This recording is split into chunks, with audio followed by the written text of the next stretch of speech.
Donc là, premier test en roulant avec d'origine.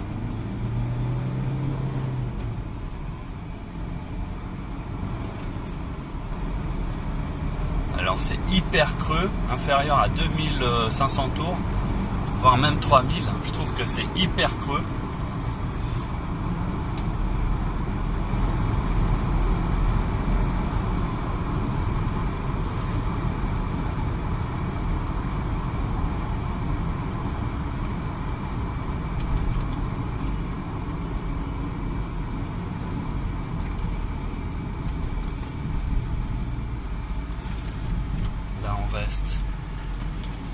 Là je suis en troisième en fait.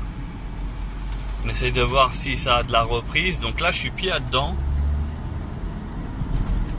Bon, il faut savoir que c'est un Captiva en 4 roues motrices permanent.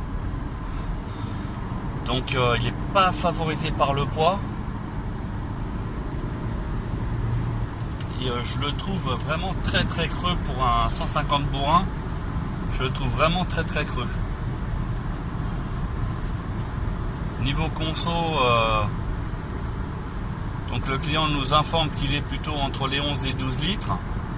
L'objectif c'est de gagner minimum 1 litre. 1 litre au 100. Voilà, là je suis pied dedans et il a du mal à partir. Donc je suis en 5. Et il a du mal à partir. Bon, on remercie pas le caméraman là qui est en train de filmer parce que il n'arrête pas de bouger dans tous les sens. Peut-être que l'un d'entre vous va certainement gerber sur son écran ou sur son smartphone. Bon, bah veuillez l'excuser, hein, c'est un petit jeune, il a 14 ans. Voilà.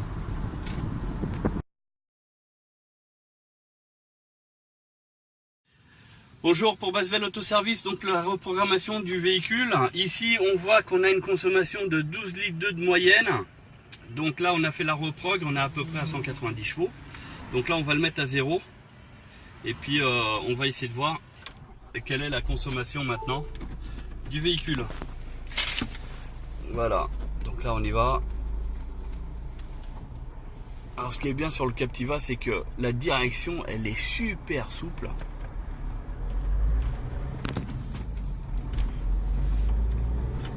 Et là on voit que ça part beaucoup plus fort que sur la vidéo d'avant.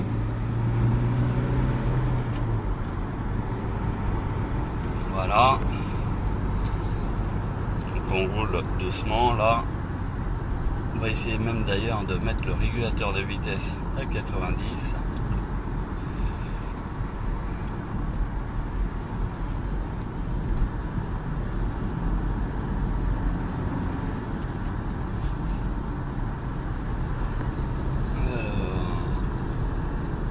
Voilà, régulateur de vitesse à 90. On a l'ordinateur de bord qui nous indique 14 litres 4. C'est parce que j'ai fait un petit peu fort. Donc là c'est en train de baisser. On est à 11 litres. Je suis toujours à 90 km/h. Donc normalement ça devrait continuer à baisser au niveau de la conso. Voilà, 9 litres 4.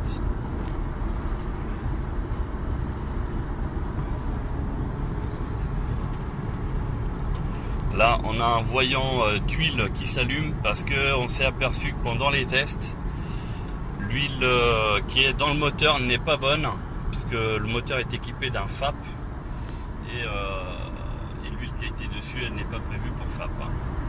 Voilà, donc ce qui pose souci. La conso continue de baisser un petit peu. Bon bah là, obligé de ralentir. On est dans une zone qui est un petit peu moins rapide. Donc pour info, je suis en 5e à 60 km/h.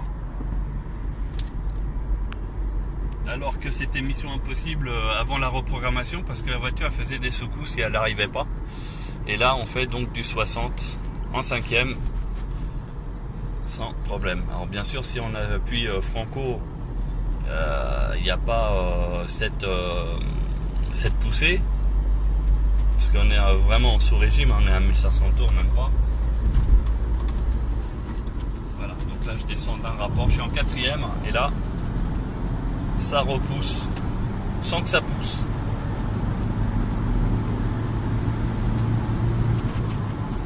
Cinquième.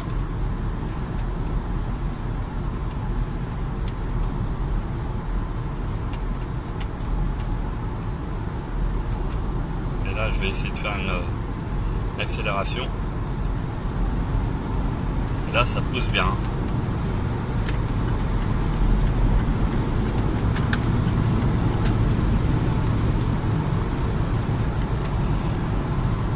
Donc en fait, à partir de 2000 tours, le véhicule il réagit vraiment bien. Il y a la puissance, il y a le couple qui est là.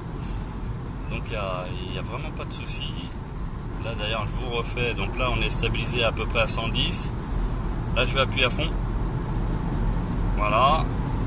Et là, on sent que ça part tout de suite. Alors, il ne faut pas oublier qu'il y a la lourdeur du véhicule. Donc c'est un 4 roues motrices permanent.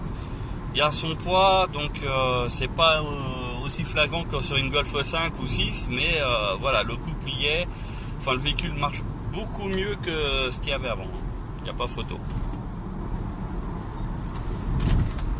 Et au niveau consommation, bah là, on a vraiment gagné puisqu'on est, je dirais, comptable sur une moyenne de 8 litres, 8 litres 5.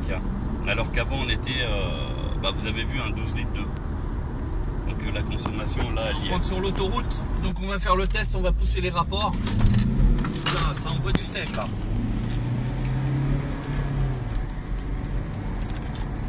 Ah, on a un SMI là qui nous empêche de rouler. En même temps on va savoir la moyenne aussi sur autoroute. Ah, ça décoiffe. Là en tout cas au démarrage c'est pas du tout le même véhicule que j'ai eu au départ. Là, on a vraiment du couple. Donc, on va attendre un petit peu et on va pouvoir exploiter. Là, je suis en 3. Et je suis sur une montée. 3, 4.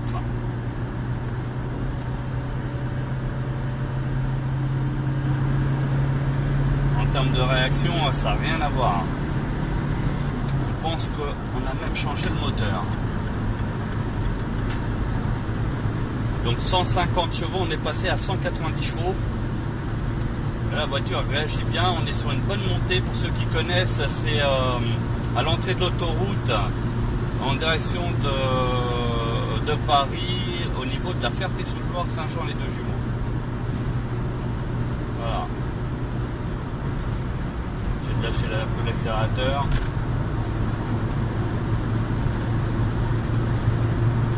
Et pour vous montrer qu'on est bien sur une montée, on a une consommation qui a explosé, on est presque à 19 litres au 100. Voilà, et logiquement là elle devrait chuter, je vais me stabiliser à la vitesse maximale autorisée, c'est-à-dire 130. Et logiquement ça devrait baisser, donc si on arrive à franchir moins de 10 litres au 100, je dirais que c'est largement gagné, parce qu'on est sur un 4x4 permanent, et donc qui fait quand même son poids. Voilà, donc là on est à 130 km/h, on est à 3000 tours pour être précis. Et on va avoir normalement la conso qui va chuter. Si on arrive à être inférieur aux 10 litres au 100, je dirais que le pari il est largement gagné pour ce type de véhicule. Voilà. Donc là ça continue de baisser.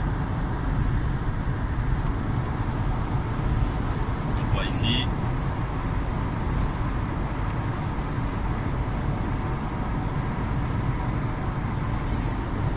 Toujours à 130.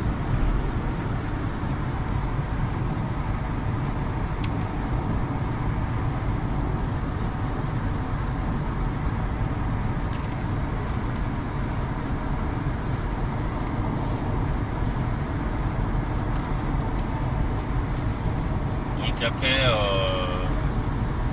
quelques instants, on se retrouve à 12 litres et demi.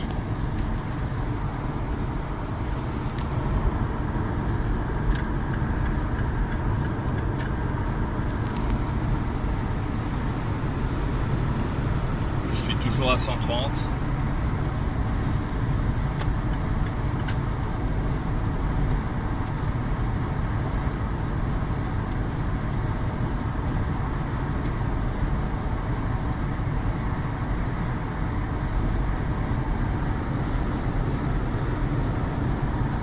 inférieur aux 12 litres. Donc ça commence à devenir un peu intéressant.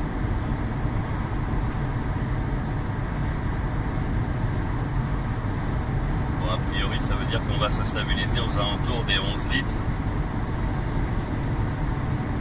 Bon, il y a quelques montées et descentes aussi, donc ça va fausser plus ou moins. Donc en fait, là, on vient de s'apercevoir qu'on est franchi sous la ligne des 10 litres au 100, toujours à 130 km/h. Donc le pari, il est gagné. Parce que là, ça continue encore à baisser. Donc on est bon. On va essayer de voir si on passe sous la barre des 9 litres. Ce qui serait encore excellent. 9 litres 1. Bah on est au top là.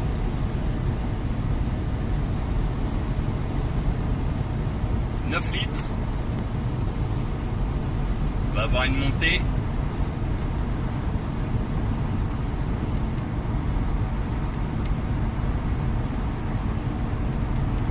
Donc, comme ça monte, voilà, ça baisse encore, mais normalement ça va augmenter la consommation.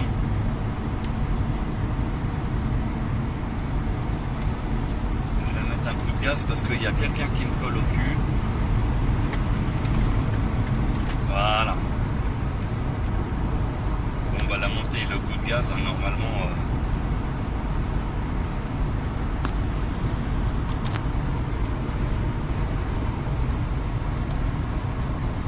On va peut-être chuter au niveau conso encore. Là, on est à 9 litres tout rond.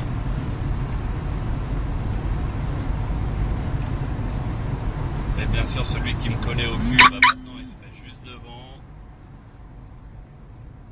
Bah, là, on est à 8,8. Toujours à 130. Donc mission accomplie. On a réussi à atteindre la barre des 8 litres au 100 à 130 km/h. À 130 km/h. Là je vais être obligé de réduire un peu. Voilà. Donc on est arrivé à la barre des 8 litres. Donc c'est encore mieux que ce que je pensais, parce que là on arrive pratiquement à 3 litres de moins par rapport à la construction d'origine, ce qui est énorme pour ce véhicule. Donc Chevrolet Captiva 2 litres 150 CDTI.